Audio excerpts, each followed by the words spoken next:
Madam Chair, not a Senator question, Cayetano. just a manifestation. Magandang umaga po to our colleagues, Secretary, and to the DOTC family.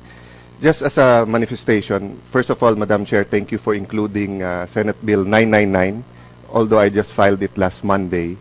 But let me assure our colleagues, especially Senator Drilon, the issues that he brought up, kung may single authority, kung yung policy, bidding, kasama to lahat dun sa version na final ko na SB 999. In fact, with the permission of our colleagues, we went beyond traffic on land, but we included air and ports as the version of Senator Ejercito also mentions. No? But third, we included the issue of decongestion because the traffic, hearing Secretary Tugade, not only today, his pronouncement since he was appointed, he has a good idea of what to do in the first 100 days, in the first year, in the first 3 years.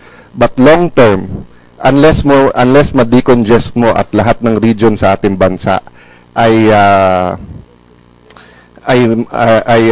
magkakaroon ng development, this problem will just keep cropping up. That's why we included decongestion. So sa version po na final natin, yung traffic czar is the DOT secretary. Not necessarily Secretary Tugade, but whoever is the DOTC secretary. No? Last point, Madam Chair, no? And I hope this was a campaign promise of the President and myself, and I know how much Secretary Tugade loves the Clark area, the Clark-Subic area, and Senator Gordon is here, no, who's taken care of that his whole life. If DOTC can move immediately to Clark, then you will be leading by example, no? Because this is one way to decongest. But let me stop at this point and just to may I ask is there a response? Madam Chair, 2 points. Number one, dun sa transferring DOTC. In fact, since 3 weeks ago, yung sinasabi nating decongestion, kailangan yung mga ibang opisina ng gobyerno lumipat from Metro Manila. Already, my staff are pencil pushing. If there is a need for us to lead the way, I will lead the way. Yung DOT ho, ililipat ko yan sa Clark if I find the suitable justifications for it, and I would like to think that I will find the suitable justification for it. Then it will give a signal, an initiating signal to government offices na hindi naman kailangan nandito sa Metro Manila. Lilipat ko yung DOT dun sa Clark. Pangalawa ho, para kadagdag pananawan, overview, dagdag overview lang ho. Dun sa term ko ng 6 years, yung start of the year hanggang 1.5 year, yun ho yung tinatawag kong period of the low-lying fruits. Ibig sabihin, yung mga madadaling dapat gawin, yung kung nakabase sa sentido komon para maibsan ang traffic, gagawin ko. Doon sa after 1.5 years hanggang 4 years. 4 years, nandito na ho yung medium term at short term. Nandiyan na yung mga tinatawag na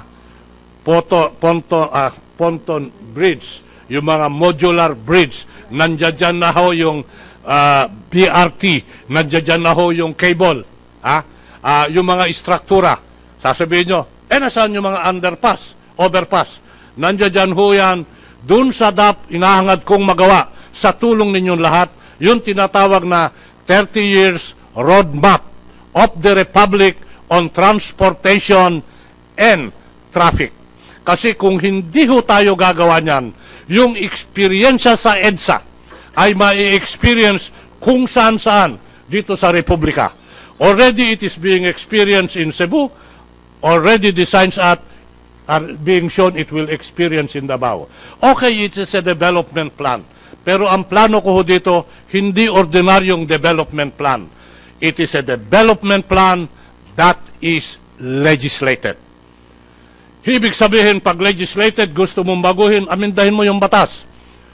Lahat ng inputs ng bawat probinsya nando doon, so that you can have a 30 years expectation that before the end of the 30th year, you will have your own development plan of transportation and traffic in your area. Pondo. Initially, the pondo, sana wag umasa sa GAA. Pasing tabi na lang ho. Kasi kung aasa yung pondo sa GAA, that is one way of circumventing the development plan.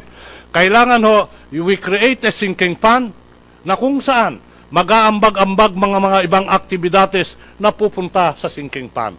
Ehemplo, alimbawa ho yung development ng mga military bases. Okay? A certain portion of that, put it there. Ehemplo, yung mga bawat gasolina per liter, ilagay mo dyan. I'm not saying this as a matter of final position. These are all being studied. Even the development will be along the line of a 30 years development plan. Bakit 30 years? Kasi ho, 5 presidente lang yan. Pag 5 presidente, ang titignan mo, mukhang maiksi yan, sir. Pero pag 30 years, mukhang mahaba.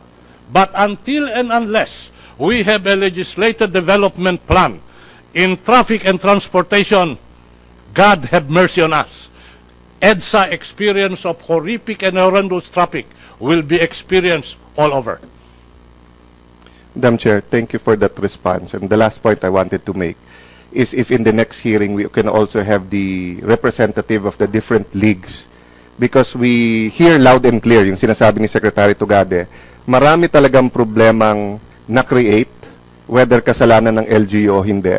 But many of us here, like Senator JV, mother niya is a mayor, si Senator Ralph, dating governor, yung asawa, my wife is a mayor, Senator Dick ran one of the best cities when he was the mayor and led the way in many innovations. But Mr. Secretary, it went both ways. During the campaign, I do agree that you are the best person to implement this. During the campaign, the consultation of now President Duterte, then Mayor Duterte and myself, will give you certain examples. No? The DOTC then hardly talked to any of the LGUs when they were building major projects in their areas. And then, pagka umangal yung LGU after, sasabihin kaya may delay. But it's clear in the local government code that you have to consult at the planning stage. So I think there's a way to have one authority or one policy. There's a way to coordinate. But let's put all of these people in the room together because may concerns din naman talaga sila sa local constituency nila. Senator Alan, in fact, I manifested that earlier, that we will be inviting the LGUs to come in and also other related departments that will be discussed as they proceed with their presentations. Thank you. Okay, thank Just you, to end with an example. Yung bus terminal na gagawin sa Taguig. So, pinangako lahat yon, ni isang beses hindi kinausap yung LGU, and then pinangako ng DPWH yung infrastructure. It's a year and a half later, wala pa yung infrastructure, yung mismong right-of-way at road na blame nila na right-of-way, hindi naman nila kinonsult yung mga sasagasaan at walang alternative.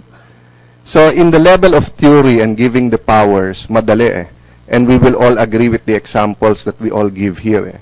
But when it comes to the actual implementation, I think isa sa pinakamalaking sakit ng ulo ni DOTC Secretary, but we'll have to support him, is dealing with the subdivisions. So it's not enough that we give him the power, the money for additional security, but we also should give him the leeway of negotiating with them on an individual basis sa homeowners association. Kasi kung hindi, well, basically, ang Pangulo sa ngayon, ang kalaban lang drugs and illegal mining. Kung lahat ng subdivision sa bansa makakalaban ni Secretary Tugade, halos buong Pilipinas kalaban niya. That's the reality, no?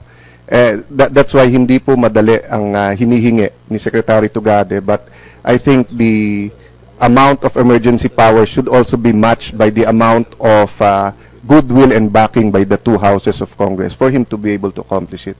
Thank you, Madam Chair.